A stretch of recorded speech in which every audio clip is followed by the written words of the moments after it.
ഒരു ദിവസം നമ്മൾ എത്രയൊക്കെ ചായ കുടിക്കാറുണ്ട്? നമ്മൾ മലയാളികൾക്ക് ഒഴിച്ചുകൂടാൻ പറ്റാത്തൊരു പാനീയമാണ് ചായ. ലോകത്തിലെ കണക്കെടുക്ക് നോക്കുകയാണെങ്കിൽ വെള്ളം കഴിഞ്ഞ് രണ്ടാമത്തെ പാനീയമായിട്ട് ഉപയോഗിക്കുന്നത് ചായയാണ്. ചായ അധികമായി കുടിച്ചു കഴിഞ്ഞാൽ നമ്മുടെ ശരീരത്തിൽ ഇരുമ്പ് ആഗീകരണം ചെയ്യുന്നത് കുറയുന്നതായിട്ട് കാണാം. അതുകൊണ്ട് തന്നെയാണ് ഒരു 10 വയസ്സിന് താഴെയുള്ള കുട്ടികൾക്ക്, എന്തു വന്നാലും ഒരു 5 വയസ്സിന് താഴെയുള്ള കുട്ടികൾക്ക് ചായ കൊടുക്കരുത് എന്ന് പറയുന്നത്. അതുകൊണ്ട് തന്നെയാണ് നമ്മൾ ഭക്ഷണം കഴിക്കുന്നതിനോടൊപ്പം ചായ കൊടുക്കരുതെന്ന് പറയുന്നത്. കുട്ടികളാണെങ്കിൽ കഴിവതും ചായ കൊടുക്കാതിരിക്കാൻ വേണ്ടി ശ്രദ്ധിക്കുക. അത് അവർക്ക് മാൽ അബ്സോർപ്ഷൻ അല്ലെങ്കിൽ മാൽ ന്യൂട്രീഷനും അയൺ ഡെഫിഷ്യൻസിയും അതുപോലെ വിളർച്ച പോലെയുള്ള ബുദ്ധിമുട്ടുകൾ ഉണ്ടാവുന്നുണ്ട്. ഹായ്, ഞാൻ ഡോക്ടർ പ്രിയ, QNB ഹെൽത്ത് കെയറിലെ ഹോമിയോപ്പതിക് ഫിസിഷ്യനാണ്. ഒരു ദിവസം നമ്മൾ എത്രയൊക്കെ ചായ കുടിക്കാറുണ്ട്? നമ്മൾ മലയാളികൾക്ക് ഒഴിച്ചുകൂടാൻ പറ്റാത്തൊരു പാനീയമാണ് ചായ. ലോകത്തിലെ കണക്കെടുക്ക് നോക്കുകയാണെങ്കിൽ വെള്ളം കഴിഞ്ഞ് രണ്ടാമത്തെ പാനീയമായിട്ട് ഉപയോഗിക്കുന്നത് ചായയാണ്. പക്ഷെ ചായ കുടിക്കുന്നതുകൊണ്ട് എന്തെങ്കിലും ഗുണങ്ങളുണ്ടോ? അതോ ചായ കുടിക്കുന്നതുകൊണ്ട് എന്തെങ്കിലും ദോഷങ്ങളുണ്ടോ? ഇന്ന് നമുക്ക് ഈ വീഡിയോയിലൂടെ ഈ ഒരു ടോപ്പിക്കിനെ കുറിച്ച് ചർച്ച ചെയ്യാം. നമുക്ക് ചായയുടെ ഗുണങ്ങളും ദോഷങ്ങളും ഒക്കെ നമുക്ക് നോക്കാം. ചായ എന്ന് പറഞ്ഞു കഴിഞ്ഞാൽ നമുക്ക് ഒഴിച്ചുവിടാൻ പറ്റാത്തൊരു പാനീയമാണെന്ന് പറഞ്ഞല്ലോ. ദിവസം 2-3 ചായയല്ല, അതിലും അധികം കുടിക്കുന്ന ഒരുപാട് പേര് നമ്മുടെ ഇടയിലുണ്ട്. ഒരു ഗ്ലാസ് ചായ എന്ന് പറയുമ്പോൾ തന്നെ 150 മുതൽ 200 ml ചായ നമ്മൾ ഒരു തവണ തന്നെ കുടിക്കുന്നുണ്ട്. പല കാരണങ്ങൾ കൊണ്ട് നമ്മൾ ചായ കുടിക്കുന്നു എന്ന് പറയാം. ഫ്രണ്ട്സിൻ്റെ കൂടെ കൂടുമ്പോൾ, ബോറടിക്കുമ്പോൾ, അല്ലെങ്കിൽ ഉറക്കം കളയാൻ വേണ്ടി, ഒരു ഉന്മേഷത്തിന് വേണ്ടി പല കാരണങ്ങൾക്കായി നമ്മൾ ചായ കുടിക്കുന്നുണ്ട്. അതുകൊണ്ട് തന്നെയാണ് പല വെറൈറ്റിയിൽ ഇന്ന് ചായ നമുക്ക് ലഭ്യമാണ്. മസാല ചായ, അല്ലെങ്കിൽ ഏലക്കയുടെ ചായ, കാടമം ടീ, അങ്ങനെയൊക്കെ പറഞ്ഞ് ഒരുപാട് പേരിൽ നമുക്ക് അറിയപ്പെടുന്നുണ്ട്. ഈ ചായ കുടിക്കുന്നതുകൊണ്ടുള്ള ഗുണങ്ങൾ എന്തൊക്കെയാണെന്ന് ആദ്യം നോക്കാം. ചായയിൽ എന്തൊക്കെയാണ് ഘടകങ്ങളെന്ന് നോക്കിയാലോ. Tannin, caffeine, glucuronic acid, lactic acid, ചെറിയ തോതിലുള്ള മിനറൽസ് ആയിട്ടുള്ള സിങ്ക്, മാംഗനീസ്, ഫ്ലൂറൈഡ്, പൊട്ടാസ്യം, ഇവയൊക്കെ ചായയിലുണ്ട്. അതുകൊണ്ട് തന്നെ കുറച്ച് ഗുണങ്ങളൊക്കെ നമുക്ക് കിട്ടുന്നുണ്ട്. ഒന്നാമതായിട്ട് പറയുകയാണെങ്കിൽ ഒരു ഉന്മേഷം കിട്ടും. നമ്മുടെ നെർവ്സിനെയൊക്കെ ഒന്ന് സ്റ്റിമുലേറ്റ് ചെയ്യും. അതുകൊണ്ട് തന്നെ തലവേദനയൊക്കെ കുറയുന്നതായിട്ട് കാണാം.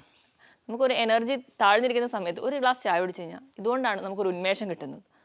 ഇതുപോലെ തന്നെ ലോ BP ഉള്ളവരുടെ BP ഒന്ന് റൈസ് ചെയ്യാൻ വേണ്ടി സഹായിക്കുന്നുണ്ട്. ഒരു പരിധിവരെ ഹൈപ്പോഗ്ലൈസീമിയയും ഉയർന്ന ഷുഗറിൻ്റെ നിലവാരവും ഒന്ന് കൺട്രോൾ ചെയ്യാനും നമുക്ക് ചായ നമ്മളെ സഹായിക്കുന്നുണ്ട്. കൊളസ്ട്രോൾ ലെവൽ മെയിൻറ്റെയിൻ ചെയ്യാനും ഈ ചായയിലുള്ള ഘടകങ്ങൾ നമ്മളെ സഹായിക്കുന്ന ഒന്നാണ്. ഇതിനോടൊപ്പം തന്നെ നമ്മുടെ ഹൃദയത്തിൻ്റെ പ്രവർത്തനം, അതായത് ആ കൺട്രാക്ഷൻ റിലാക്സേഷൻ ഒന്ന് റിതമിക്കാവാനും ചായ സഹായിക്കുന്നുണ്ട്. ഇത് പുറമേ നമ്മുടെ സ്കിന്നിനെയും സഹായിക്കുന്നുണ്ട്. സ്കിന്നിൽ ആ ഒരു ഗ്ലോ കൂട്ടാൻ വേണ്ടിയിട്ട്, അല്ലെങ്കിൽ നമുക്കൊരു ഇമ്മ്യൂണിറ്റി ബൂസ്റ്റ് ചെയ്യാൻ വേണ്ടിയിട്ട് ഒക്കെ ചെറിയ തോതിലുള്ള ഈ ആൻറ്റി ഓക്സിഡൻസ്, നമ്മുടെ ചായയിൽ അടങ്ങിയിട്ടുള്ള ആൻറ്റി ഓക്സിഡൻസ് ഒക്കെ, അതായത് ടാനിനൊക്കെ നമ്മളെ സഹായിക്കുന്നുണ്ട്. നമുക്ക് ആ സ്കിന്നിന് ഒക്കെ ഉണ്ടാകുന്ന ചെറിയ ചെറിയ ചുളിവുകളൊക്കെ ഇതൊക്കെ മാറാൻ വേണ്ടി നമുക്ക് ഉപയോഗിക്കാം. അതുകൊണ്ട് തന്നെയാണ് ഗ്രീൻ ടീയിലുള്ള ഘടകങ്ങളൊക്കെ ചിലർ എക്സ്റ്റേണലിയും യൂസ് ചെയ്യുന്നുണ്ട്. ഇത് കൂടാതെ തന്നെ ആൻറ്റി ഓക്സിഡൻറ്റ് പ്രോപ്പർട്ടി ഉള്ളത് കൊണ്ട് തന്നെ ക്യാൻസർ പോലെയുള്ള രോഗങ്ങളെ ഒരു പരിധി വരെ കുറയ്ക്കുന്നതായിട്ട് ചായയിൽ നടത്തിയ പഠനങ്ങളിൽ പറയുന്നുണ്ട്. ഇതൊക്കെയാണ് ചായ കുടിക്കുന്നതിൻ്റെ ഗുണങ്ങൾ. പക്ഷേ നമ്മൾ കൂടുതലായിട്ട് ചായ കുടിക്കുകയാണെങ്കിൽ അതിനൊരു ദോഷമുണ്ട്. ചായ മാത്രമല്ല, എന്തും അധികമായി ചെന്നാൽ നമ്മുടെ ശരീരത്തിന് ചില ദോഷങ്ങൾ കാണിക്കാറുണ്ട്. അപ്പോൾ ചായ 2-3 ഒക്കെയാണ് കുടിക്കുന്നതെങ്കിൽ ഒരു പരിധി വരെ നമുക്ക് നോർമലാക്കി എടുക്കാം. 7-8 ചായ കുടിക്കുന്നവർ വരെ നമ്മുടെ ഇടയിലുണ്ട്. പ്രത്യേകിച്ച് വീട്ടമ്മമാർ ഇടയ്ക്കിടയ്ക്ക് ഒന്ന് എനർജി ഡൗൺ ആകുമ്പോൾ അവർ ചായ കുടിക്കും. വീട്ടിൽ ബാക്കി വരുന്ന ചായയും അവർ കുടിക്കുന്ന കാണാം. അപ്പം ഇങ്ങനെ അധികമായിട്ട് ചായ കുടിച്ചാൽ എന്തൊക്കെ ദോഷങ്ങളാണ് ഉണ്ടാകുന്നത് നോക്കാം. ഒന്നാമതായിട്ട്, നമ്മൾ അധികമായിട്ട് ചായ കുടിക്കുമ്പോൾ നമ്മുടെ ശരീരത്തിൽ ടാനിൻ്റെ അളവ് കൂടുന്നുണ്ട്. ടാനിൻ്റെ പ്രശ്നം എന്താണെന്ന് വെച്ചിട്ടുണ്ടെങ്കിൽ നമ്മുടെ സസ്യങ്ങളിലൊക്കെയുള്ള അയണിൻ്റെ അബ്സോർപ്ഷൻ തടയും. ചായ അധികമായി കുടിച്ചു കഴിഞ്ഞാൽ നമ്മുടെ ശരീരത്തിൽ ഇരുമ്പ് ആഗീകരണം ചെയ്യുന്നത് കുറയുന്നതായിട്ട് കാണാം. അതുകൊണ്ട് തന്നെയാണ് ഒരു 10 വയസ്സിന് താഴെയുള്ള കുട്ടികൾക്ക്, എന്തു വന്നാലും ഒരു 5 വയസ്സിന് താഴെയുള്ള കുട്ടികൾക്ക് ചായ കൊടുക്കരുത് എന്ന് പറയുന്നത്. അതുകൊണ്ട് തന്നെയാണ് നമ്മൾ ഭക്ഷണം കഴിക്കുന്നതിനോടൊപ്പം ചായ കൊടുക്കരുതെന്ന് പറയുന്നത്. ഇടവേളകളിൽ ചായ കുടിക്കുന്നതുകൊണ്ട് വലിയ തെറ്റില്ല. പക്ഷേ നമ്മൾ ഭക്ഷണത്തിനോടൊപ്പം തന്നെ ചായ കുടിക്കുകയാണെങ്കിൽ നമ്മുടെ ഭക്ഷണത്തിലുള്ള അയണൊന്നും അബ്സോർബ് ചെയ്യാതെ പോകുന്നുണ്ട്. അതുകൊണ്ട് തന്നെ ചായ ഇതൊരു ദോഷമായിട്ട് അഫക്റ്റ് ചെയ്യാറുണ്ട്. ഇനി രണ്ടാമത്തെ ഒരു കുഴപ്പം എന്ന് പറഞ്ഞിട്ടുണ്ടെങ്കിൽ, നമ്മൾ കേസ് എടുക്കുമ്പോൾ പലരും പറയുന്ന ഒന്നാണ് രാത്രി ഉറക്കം കിട്ടുന്നില്ല.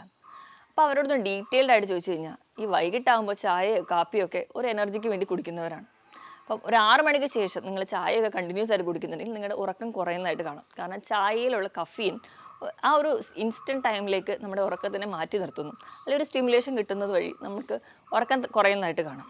അതുപോലെ തന്നെ വെറും വയറ്റിൽ ചായ കുടിച്ചു കഴിഞ്ഞാൽ പലർക്കും അതൊരു അസിഡിറ്റി പോലെയുള്ള പ്രശ്നങ്ങൾ, അല്ലെങ്കിൽ ദഹനക്കേട്, പുളിച്ചു തകട്ടൽ, ഓക്കാനം പോലെയുള്ള ബുദ്ധിമുട്ടുകളായിട്ട് പ്രസൻറ്റ് ചെയ്യുന്നത് കാണാം. ഇതോടൊപ്പം തന്നെ നമുക്ക് അധികമായിട്ട് ചായ കുടിച്ചു കഴിഞ്ഞാൽ പലർക്കും മലബന്ധം ഉണ്ടാകുന്നത് കാണാം. നമ്മുടെ വയറ്റിലുള്ള ഫുഡ് വേസ്റ്റ് ഒന്നും പുറത്തേക്ക് പുറന്തള്ളാതെ അത് വയറ്റിൽ കട്ടി കിടക്കുകയും അത് പലരിലും കോൺസ്റ്റിപ്പേഷൻ ഉണ്ടാക്കുന്നതായിട്ട് കാണുന്നുണ്ട്. ഇത് കൂടാതെ തന്നെ നമ്മൾ അധികമായിട്ട് ചായ കുടിച്ചിട്ടുണ്ടെങ്കിൽ അതിലുള്ള കഫീൻ എന്ന് പറയുന്ന കണ്ടൻറ്റ് നമുക്ക് മൂത്രശങ്ക കൂട്ടുന്നു.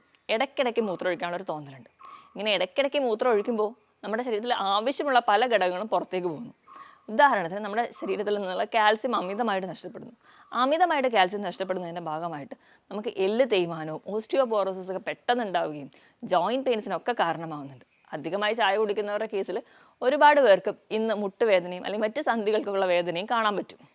ഇത് കൂടാതെ തന്നെ നമ്മുടെ ചായയിലുള്ള പോളിഫിനോൾസ് എന്ന് പറയുന്ന ഘടകം ഡൈജസ്റ്റ് ചെയ്യാൻ കുറച്ച് ബുദ്ധിമുട്ടാണ്. അതുകൊണ്ട് തന്നെ ഇത് വയറിൽ കിടക്കുന്നതുകൊണ്ട് നമുക്ക് ഗ്യാസ്ട്രിക് കംപ്ലയിൻസും ഗ്യാസിൻ്റെ ബുദ്ധിമുട്ടൊക്കെ ഉണ്ടാവുന്നതായിട്ട് കാണാം. ഇനി അധികമായിട്ട് നമ്മൾ കഫീൻ ഇൻടേക്ക് ചെയ്യുകയാണെങ്കിൽ, ഈ ഗർഭിണികളൊക്കെ ആണെങ്കിൽ അധികമായിട്ട് കഫീൻ ഇൻടേക്ക് ചെയ്താൽ അബോർഷൻ വരെ കാരണമാവുന്നതെന്നാണ് പഠനങ്ങൾ പറയുന്നത്. ഇതുകൂടാതെ നമ്മൾ വെറും വയറ്റിലൊക്കെ ചായ കുടിക്കുന്നുണ്ടെങ്കിൽ നമ്മുടെ പല്ലിൽ കറ വരിക, വായു നാറ്റം ഉണ്ടാവുക പോലെയുള്ള ബുദ്ധിമുട്ടുകളും ഇതിനോടനുബന്ധിച്ച് കാണാറുണ്ട്. നമ്മൾ അധികമായി കഴിഞ്ഞാലാണ് ഈ പ്രശ്നങ്ങളൊക്കെ ഉണ്ടാകുന്നത്. 1-2 അല്ലെങ്കിൽ മാക്സിമം ഒരു 3 ചായ വരെ ദിവസം കുടിക്കുന്നത് വലിയ ദോഷമൊന്നും ചെയ്യത്തില്ല. പക്ഷേ കുടിക്കുമ്പോൾ നിങ്ങൾ അമിതമായിട്ട് പഞ്ചസാര ചേർക്കുന്നതുണ്ടെങ്കിൽ അത് ഒഴിവാക്കാൻ വേണ്ടി ശ്രദ്ധിക്കുക. കുട്ടികളാണെങ്കിൽ കഴിവതും ചായ കൊടുക്കാതിരിക്കാൻ വേണ്ടി ശ്രദ്ധിക്കുക. അത് അവർക്ക് മാൽ അബ്സോർപ്ഷൻ അല്ലെങ്കിൽ മാൽ ന്യൂട്രീഷനും അയൺ ഡെഫിഷ്യൻസിയും അതുപോലെ വിളർച്ച പോലെയുള്ള ബുദ്ധിമുട്ടുകൾ ഉണ്ടാകുന്നുണ്ട്. വിളർച്ചയുടെ കാരണങ്ങൾ എടുക്കുമ്പോൾ നമ്മൾ നോക്കുകയാണെങ്കിൽ കുട്ടികൾ കുഞ്ഞിലേ തൊട്ട് ചായ കുടിക്കുന്ന ശീലമുള്ളവരായിരിക്കും. അപ്പോൾ അവർ എത്ര അയണുള്ള ഭക്ഷണം കഴിച്ചാലും അതൊന്നും നമ്മുടെ ശരീരത്തിൽ പിടിക്കാതെ വരുന്നതാണ്. ഇങ്ങനെയൊക്കെയുള്ളൊരു ശീലം ഉണ്ടെങ്കിൽ ഇതൊക്കെ കഴിവതും മാറ്റുക. അതിന് പകരം സാധാ വെള്ളം തന്നെ നല്ലപോലെ കുടിച്ചു കഴിഞ്ഞാൽ ഒരു പരിധി വരെ ബുദ്ധിമുട്ടുകളൊക്കെ കുറയും. അപ്പോൾ മറ്റൊരു ഹെൽത്ത് ടോപ്പിക്കുമായിട്ട് വേറൊരു വീഡിയോയിൽ കാണുന്നതുവരെ നന്ദി.